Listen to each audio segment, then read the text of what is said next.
Primero tenemos el esfuerzo a tracción. Este esfuerzo de tracción es cuando tenemos un elemento o también denominado tensión. Tengo un elemento a lo longitudinal y me está jalando de una parte de la otra, es decir, perpendicular al plano. Tengo una, como la varilla, que nos jala el esfuerzo a tensión. Bueno, también existe otro tipo, el esfuerzo a la compresión.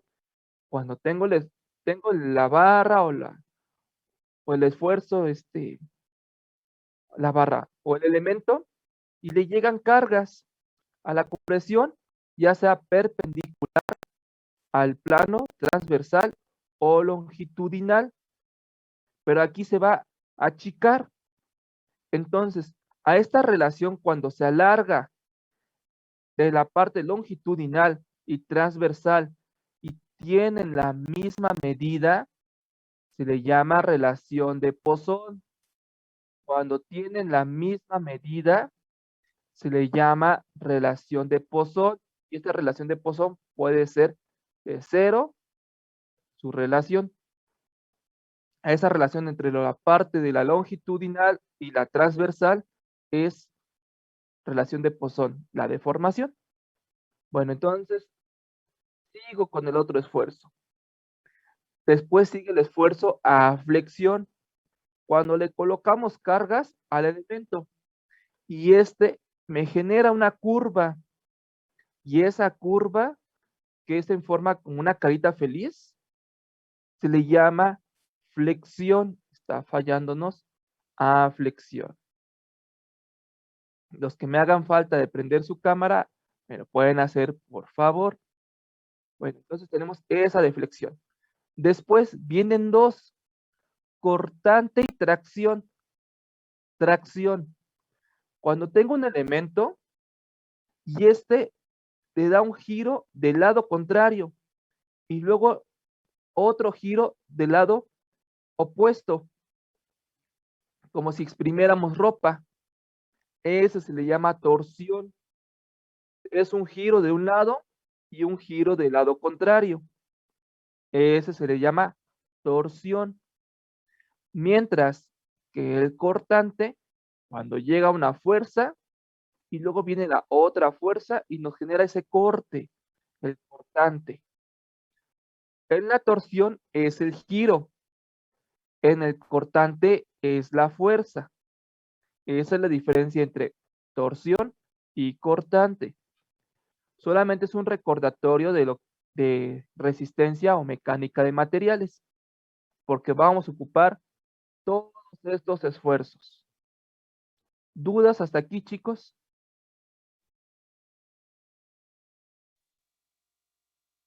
No, profesor. No, profesor. Ok, perfecto. Bueno, entonces es un recordatorio de los tipos de esfuerzos. Son 5 elementos mecánicos. Continuamos. Después,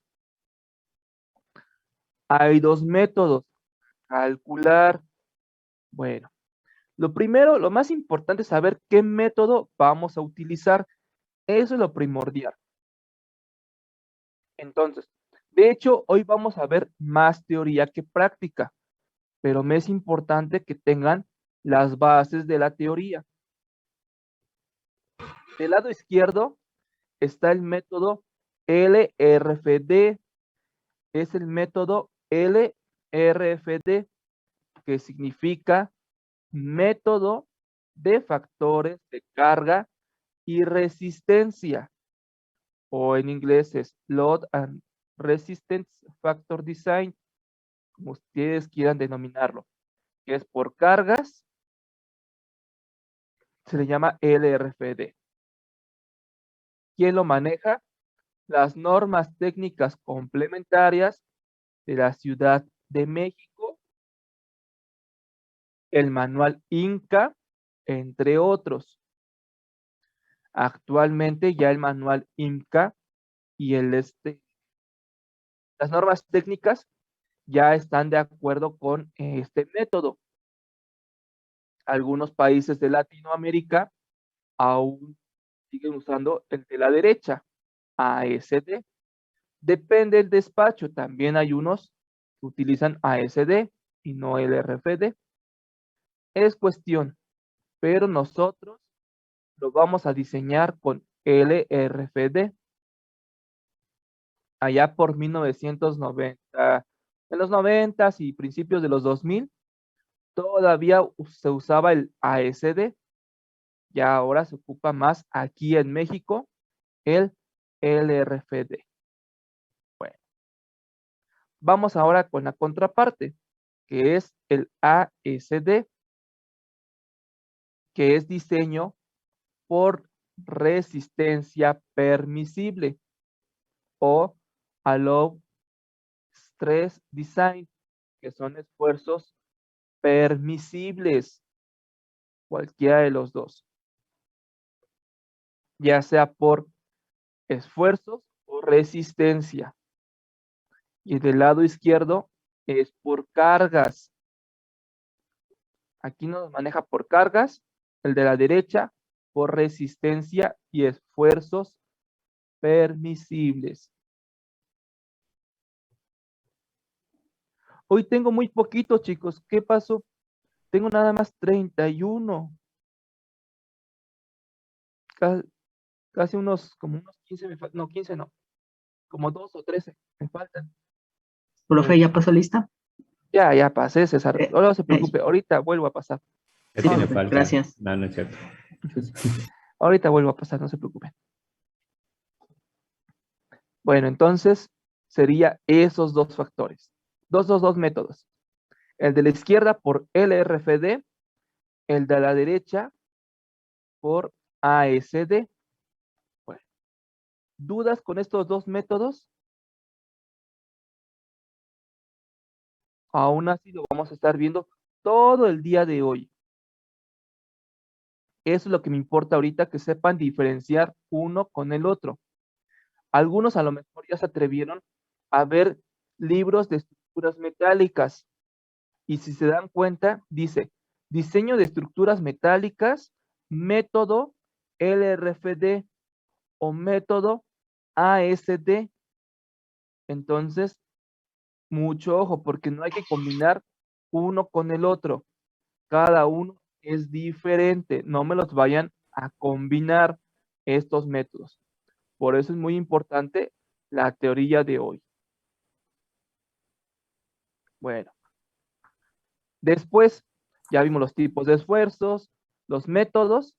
Ahora nos vamos con la relación de esbeltez de acuerdo con las normas técnicas complementarias. Ok. Ahí lo encuentran en el apartado 2.3.2. Bueno, nos dice que esta relación de esbeltez K por L sobre R en compresión tiene que ser menor a 200. K es un factor. Ahorita vamos a ver cuánto vale y todo. L, la longitud, y R, el radio. Ahorita vamos a ver qué significa K y todo, y cómo se obtienen los valores. L, la longitud, y R, el radio.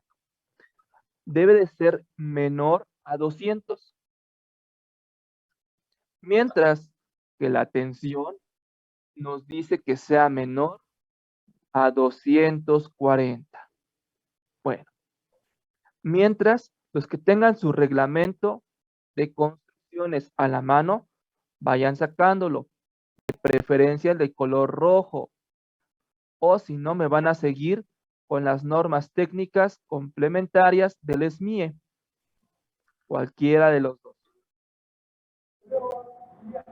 Vámonos a las normas técnicas del SMIE.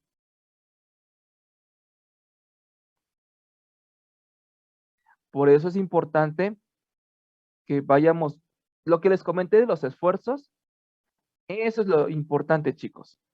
Primero que me sepan identificar los esfuerzos y den una repasada a los apuntes de resistencia. Bueno, nos vamos a información técnica, normas técnicas complementarias y diseño de acero. Y le damos clic en el de 2020. Les comento, anteriormente solamente teníamos un apartado. Los que llegaban a revisar el reglamento blanco, había uno.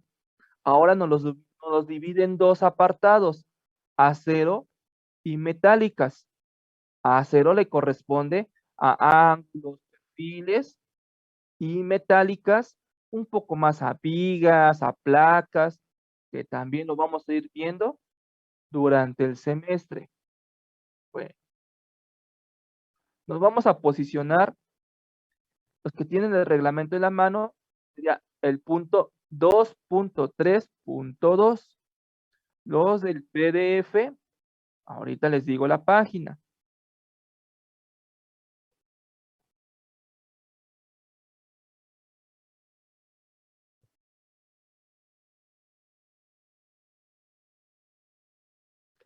Los de la página serían la 41 del PDF o del reglamento 2.3.2.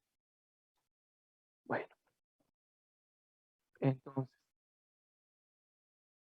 vean lo que nos comenta el reglamento. Mucho cuidado. Nos dice, la relación de esbeltez K por L sobre R de miembros en compresión no debe ser mayor que 200. Ok, perfecto. No debe ser mayor que 200. Pero nos hace un comentario. Los elementos estructurales con relaciones de esbeltez mayores a 100 para elementos en compresión son muy poco eficientes. Aquí está. Son muy poco eficientes. Esto es, se requiere de mucha área para obtener resistencias bajas, por lo que no es recomendable. Ok, ¿qué quiere decir esto? Las normas técnicas complementarias nos dicen, en compresión no deben de pasar de 200, pero te sugiero que no pase más de 100, porque si no, vas a necesitar más área, y si requieres más área, mayor costo. Entonces, ahí cuidado. ¿Pueden pasar de 100? Sí, sin problema, pero no de 200. Por eso nos hace un comentario las normas técnicas. Y esto va en su memoria de cálculo. Me van a indicar ahí en la parte normativa este punto, debido a que es importante saber cómo se calculó la compresión. ¿De acuerdo con quién? ¿Vale? ¿Dudas con la compresión?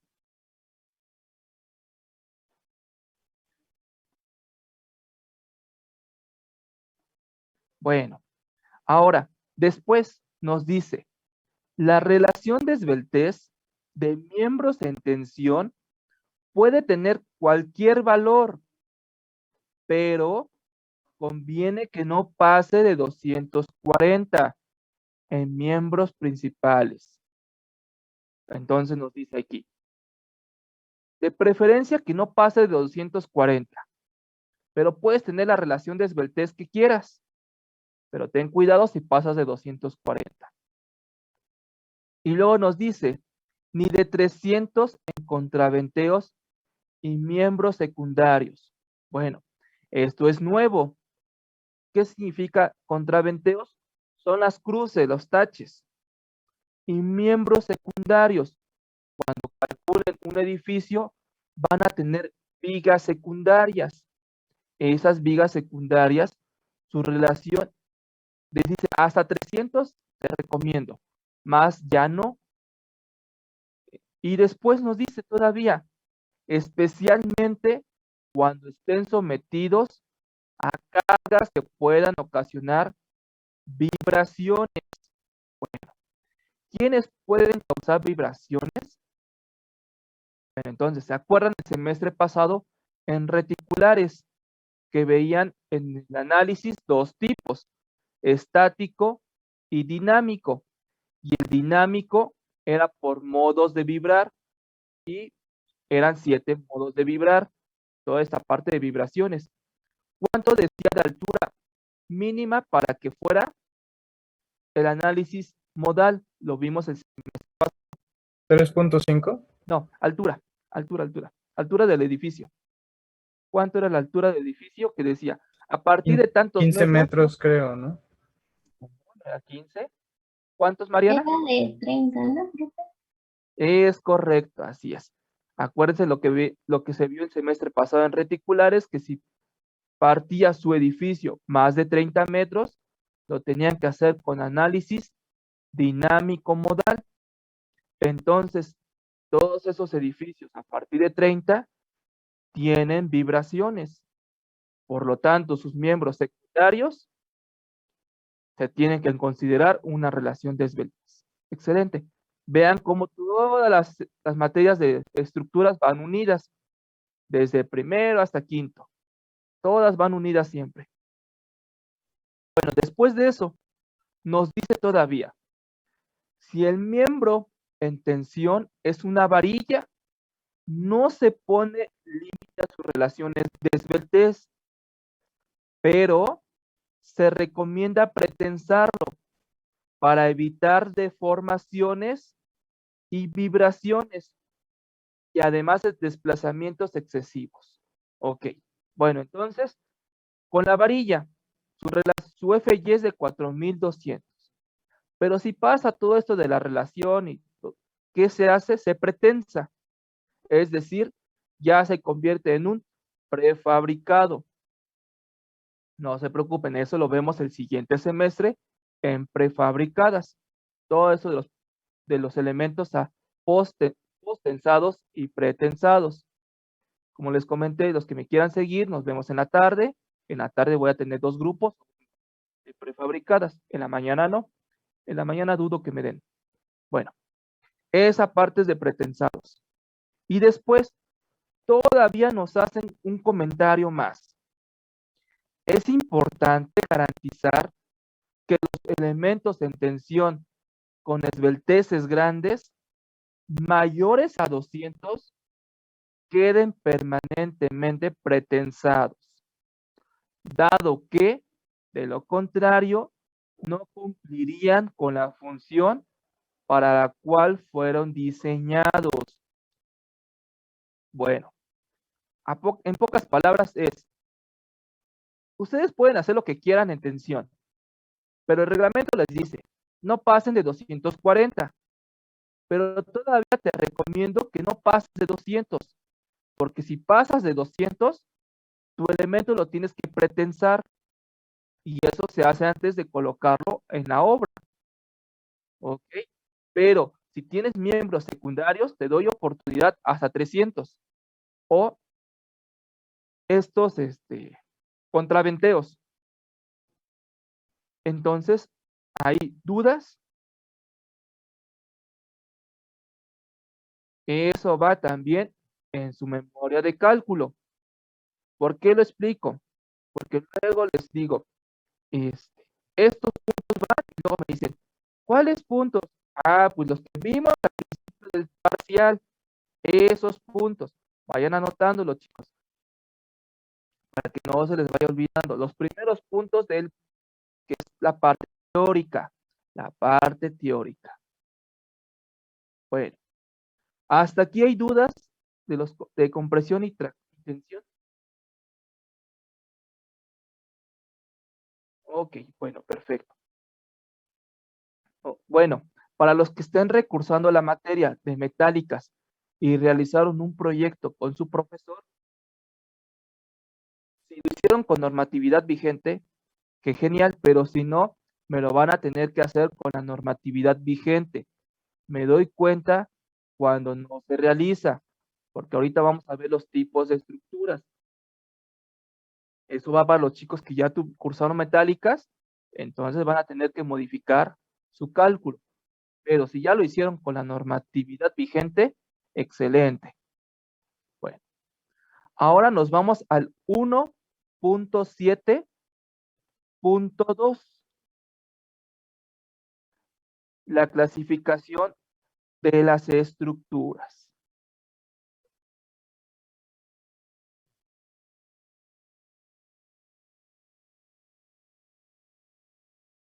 Aquí está. Sistemas estructurales. Bueno, ahora por eso les hago mucho hincapié en los sistemas constructivos y estructurales, que ya me los deben saber bien los sistemas constructivos. ¿Por qué? Porque ahora la clasificación de estos edificios va de acuerdo con su sistema estructural y constructivo. Esto es nuevo. Esta clasificación la hace con los sistemas estructurales y lo divide en 3 tipos.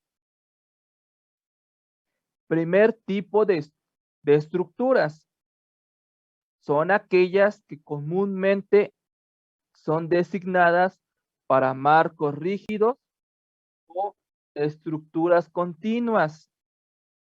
Se caracterizan porque los miembros que las componen están unidos entre sí por medio de conexiones rígidas, capaces de reducir a un mínimo las rotaciones relativas entre los extremos de las barras que concurren en cada nudo. Ahora me regreso a primer semestre, a estática. Bueno, en estática dibujamos de esta forma nuestras restricciones. Tipo 1, esto era fijo. ¿Y qué pasaba con un fijo? Teníamos 2 reacciones, una en Y y otra en X. Entonces no había un momento. A esta estructura les corresponde a ustedes, tipo 1, porque no tenemos una restricción. Podemos darle un momento, pero en Y no se mueve ni en X, se queda rígido. Es decir, las apoyadas, ¿ok? Ahí van a anotar en su memoria de cálculo, estructura tipo 1 por tal motivo. Y aquí abajo todavía viene más descripción. El tipo 1. Todo eso en su memoria de cálculo, el tipo de estructura. Ahora, tipo 2.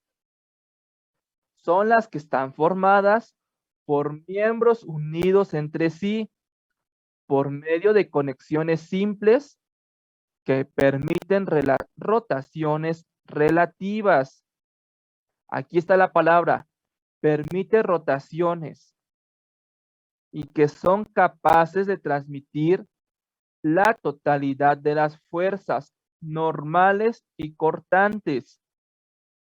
Fuerza normal, todavía nos dice, así como momentos no mayores del 20% de los momentos resistentes de diseño de los miembros considerados. Regreso a estática, otra vez. Bueno, ¿quién tenía movimiento? ¿Se acuerdan de este dibujito que les hacían con su carrito? ¿Sí? Era un móvil, es decir, nada más había restricción en Y. Me podía mover en X y podía dar giros, pero no me movía en Y, me quedaba así. En Y no me podías hacer nada, pero sí podía moverme. Okay. Un ejemplo serían las armaduras de los estadios que se van cerrando. Pum, pum, pum, pum. Esos son apoyos móviles. Otro, aquellas estructuras que van girando. que pueden ser para fachadas u otros elementos. ¿Dudas con este tipo?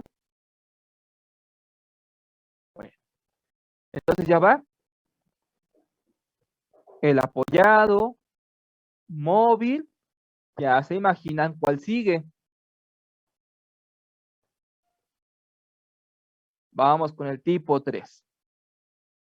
Están formadas por miembros unidos entre sí por medio de conexiones semirrígidas o parcialmente restringidas, capaces de transmitir momentos. Estos sí hacen momentos, pero con rotaciones no despreciables entre sus extremos.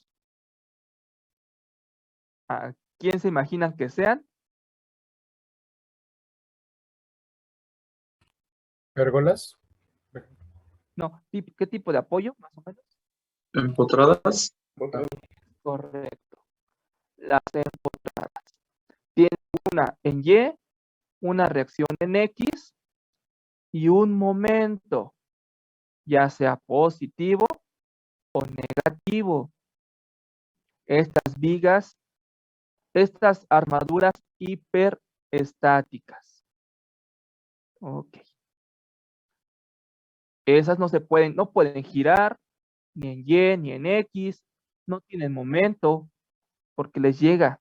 No, más bien tienen momento, pero no pueden girar. ¿Se dan cuenta cómo es muy importante todas las estructuras anteriores? Todas van unidas desde primero a quinto, no, a sexto, hasta sexto.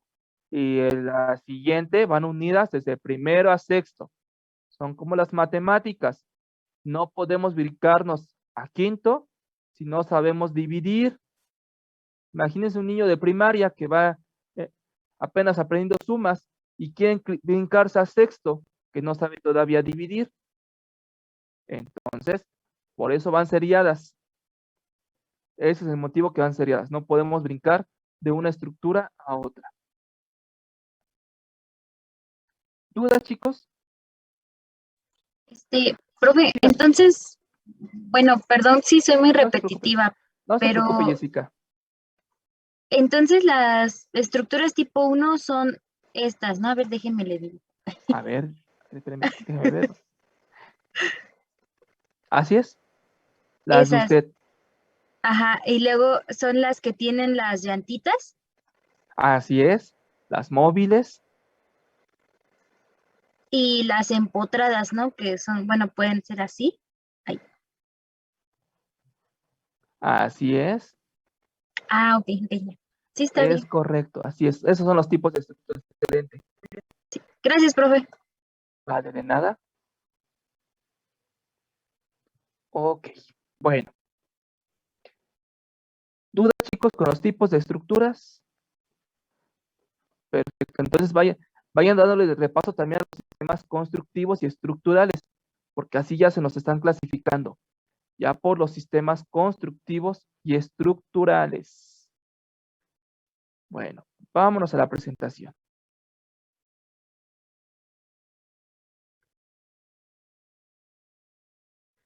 Y de todas maneras, aquí les coloco los puntos. En dado caso que se les llegara a olvidar, ahí están de todas maneras.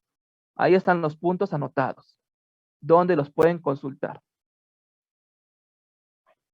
Después, existe una fluencia del acero y esta trabaja al 60% del F'Y, dependiendo el tipo de elemento a utilizar.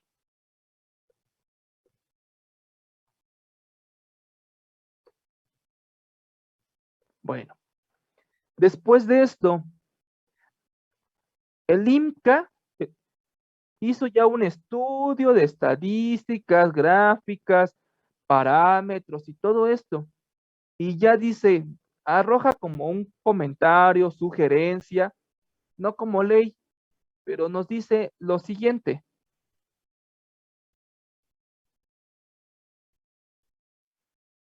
Aquí en México ya hace como una clasificación y nos dice, para ángulos y placas, utilicen las normas mexicanas B259 o el acero A36.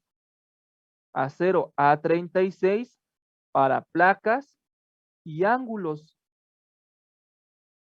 Después nos dice, para perfiles tubulares, utilicen la norma mexicana B199 o acero A500.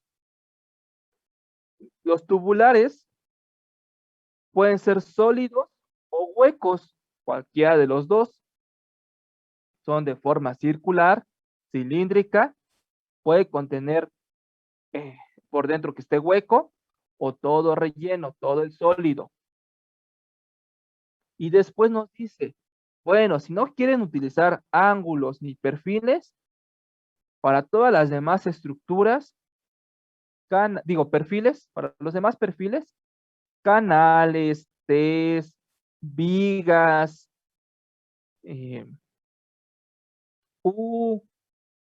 entre otros, utilicen el grado 50 de la 572 o norma mexicana B284 y a 992 grados 50. Y todo eso los pueden ocupar. ¿Qué varía el F''Y? Por ejemplo, para el A36 es 2530, para el grado 50, 3515. Todo eso lo pueden ver en el manual IMCA o normas técnicas complementarias de acero, tabla 1.4.1. Ahorita lo vamos a ver. Algunos ya conocen qué es una placa, otros no. Les comento.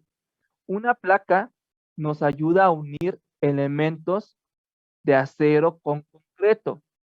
Tal es el caso de una viga con una zapata o una losa de cimentación. También son para uniones de vigas, un perfil con otro perfil, para hacer esta unión con conectores. O también cubre placas, que es la parte inferior de la viga al unirse con otro elemento. No se preocupen, lo vamos a ir viendo durante todo el semestre. Tenemos un semestre para verlo. Todo de acero. En la parte derecha les coloco una imagen de una placa. Esa placa está muy gruesa. Puede haber más delgadas. Y ahí donde están los orificios, se colocan los tornillos. Estos tornillos, si es para cimentación, tienen un gancho y se cuela en el concreto. Les recomiendo que a lo mejor no pueden ir a obra, vean videos. Hay muchos videos en YouTube de los sistemas constructivos. Porque si me tocan el siguiente semestre, yo les pregunto, como no tienen idea, y ese sí aprovecho para preguntarles de sistemas constructivos. Inclusive en el examen hasta les pongo y tiene un peso significativo. Entonces vayan estudiando sus sistemas, porque ya van a más de la mitad de la carrera. ¿Dudas hasta ahí, chicos, de los tipos de acero? No, profe. Ok, excelente. Bueno, a su vez, ¿se acuerdan que los mandé a leer? Bueno, les dije que leyeran lo del esfuerzo de formación y que hicieran ahí un cuadro sinóptico, mapa o todos estos detalles. Bueno, por eso primero les digo que vayan a leer, porque después hablo otros conceptos y no me entienden. O lo que hacen, copio y pego. Copio el párrafo y pego. Lean las lecturas que les digo. A mí no me engañan, se engañan ustedes mismos. Ustedes mismos son los que se engañan, chicos. Por eso lean las lecturas. Bueno. Entonces tenemos aquí esta gráfica de esfuerzo de formación. En la parte izquierda viene el esfuerzo. Y aquí la deformación, que es la relación de esbeltez. Y tenemos dos partes, la inelástica y la elástica, que es la lineal contra lo no lineal. Y esto es más para vigas, que es en su alma. La parte elástica e inelástica. Todo lo que comenta el libro. Ahí está. En el libro está más a detalle. Toda la parte elástica, inelástica, deformaciones y de la curva. Entre mayor esfuerzo,